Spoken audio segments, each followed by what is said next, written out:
Segundo livro das Crônicas, capítulo 20. Guerra contra Edom. Algum tempo depois, os exércitos dos Moabitas e dos Amonitas, junto com os Meunitas, invadiram o país de Judá.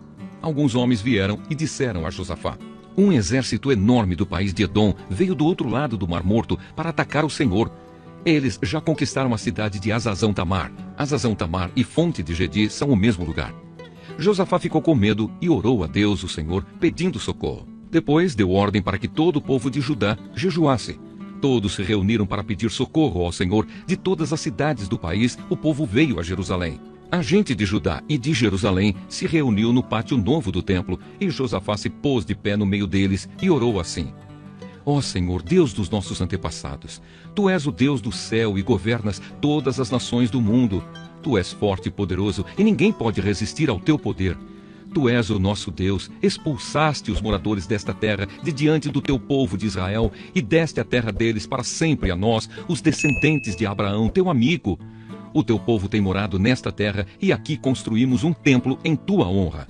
Nós dissemos assim: se alguma desgraça cair sobre nós, como castigo, seja guerra, ou doenças, ou falta de alimentos, então nos ajuntaremos em frente deste templo, onde Tu moras, e no nosso sofrimento clamaremos a Ti pedindo socorro, e Tu atenderás o nosso pedido. Agora os Amonitas e os Moabitas, junto com os Edomitas, invadiram o nosso país. Quando os nossos antepassados estavam vindo do Egito, Tu não os deixaste invadir as terras daqueles povos. Por isso, os nossos antepassados se desviaram delas e não destruíram aqueles povos. Mas agora, eles nos pagam assim. Estão nos atacando para nos expulsar da terra que nos deste para sempre. Ó nosso Deus, castiga essa gente, pois não somos bastante fortes para resistir a esse enorme exército que está avançando contra nós. Não sabemos o que fazer e olhamos para Ti, pedindo socorro.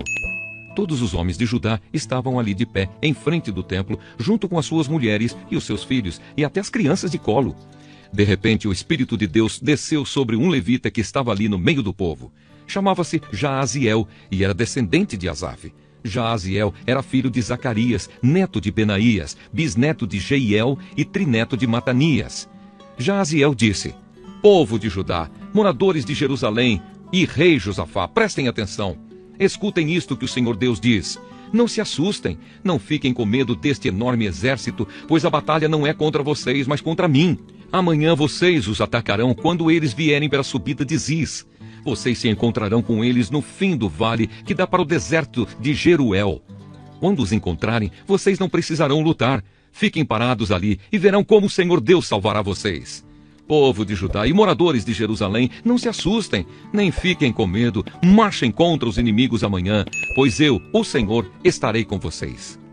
Então o rei Josafá se ajoelhou e encostou o rosto no chão. E todo o povo de Judá e os moradores de Jerusalém também se ajoelharam na presença de Deus, o Senhor, e o adoraram. Aí os levitas, que eram descendentes de Coate e de Corá, começaram a louvar o Senhor, o Deus de Israel, em voz bem alta. Na manhã seguinte, todos se levantaram cedo e foram para o deserto de Tecoa.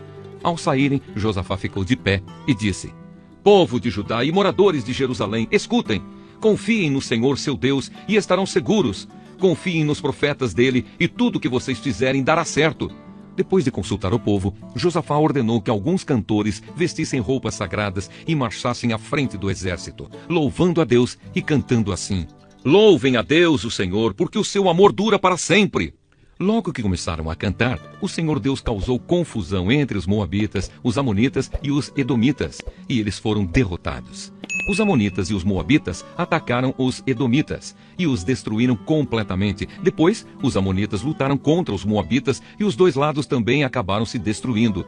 Quando o exército de Judá chegou a um lugar alto, no deserto, eles viram o chão coberto de mortos. Ninguém tinha escapado com vida.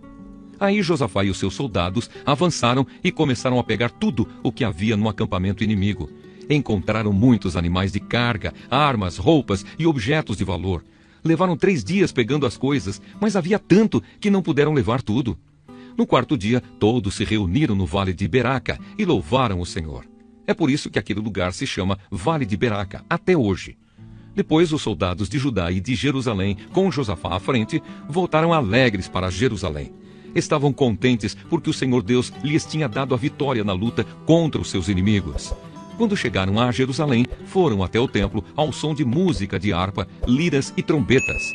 Quando os outros povos souberam que o Senhor havia derrotado os inimigos de Israel, ficaram todos com medo.